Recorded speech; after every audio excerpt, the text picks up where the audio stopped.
Hello everyone, welcome to Sanmarga classes. ಅಪವರ್ತಿಸುವಿಕೆ ಅಧ್ಯಾಯದ 38ನೇ ಪ್ರಶ್ನೆಯನ್ನ ಗಮನಿಸಿ. ಭಾಗಿಸಿ 30ab² into 2a + b into a - 2b divided by 6ab into a - 2b. Okay, so ಮೊದಲನೇದಾಗಿ ಇದನ್ನ ನಾವು ಭಾಗಾಕಾರ ರೂಪದಲ್ಲಿ ಬರ್ಕೊಳ್ಳೋಣ. So 30ab² into 2a + b into a - 2b divided by 6ab, 6 into a into b into a - 2b. Okay, so ಈಗ ಅಂಶ ಮತ್ತು ಛೇದವನ್ನ ಗಮನಿಸಿದ್ರೆ a - 2b a - 2b ಎರಡೂ ಕಡೆ ಇದೆ. ಸೊ ಹಾಗಾಗಿ a - 2b a - 2b cancel ಆಗುತ್ತೆ.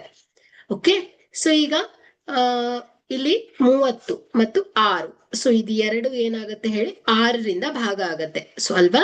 ಸೊ ಹಾಗಾದ್ರೆ ಅಂಶ ಮತ್ತು ಛೇದಕ್ಕೆ ನಾವು 6ರಿಂದ ಭಾಗಿಸಿದಾಗ 6 × 1 = 6, 6 × 5 = 30. ಸೊ ಅಂಶದಲ್ಲಿ ಎ ಇದೆ, ಛೇದದಲ್ಲೂ ಕೂಡ ಎ ಇದೆ. ಸೊ ಎ ಕ್ಯಾನ್ಸಲ್ ಆಗತ್ತೆ. ಸೊ b² ಅಂದ್ರೆ b ದ ಘಾತ 2 b ದ ಘಾತ 1. ಭಾಗಾಕಾರ ಘಾತಾಂಕದ ನಿಯಮದಂತೆ b ದ ಘಾತ 2 - 1 ಏನಾಗತ್ತೆ ಹೇಳಿ? ಸೊ b ದ ಘಾತ 1 ಆಗತ್ತೆ. ಓಕೆ, ಸೊ ಹಾಗಾಗಿ ಇದು 1 ಕ್ಯಾನ್ಸಲ್ ಆಗತ್ತೆ. ಹಾಗಾದ್ರೆ ಉಳಿದಿರುವಂತಹದ್ದು ಏನಾಗತ್ತೆ ಹೇಳಿ? 5 into b into 2a + b ಆಗತ್ತೆ. Okay, thank you.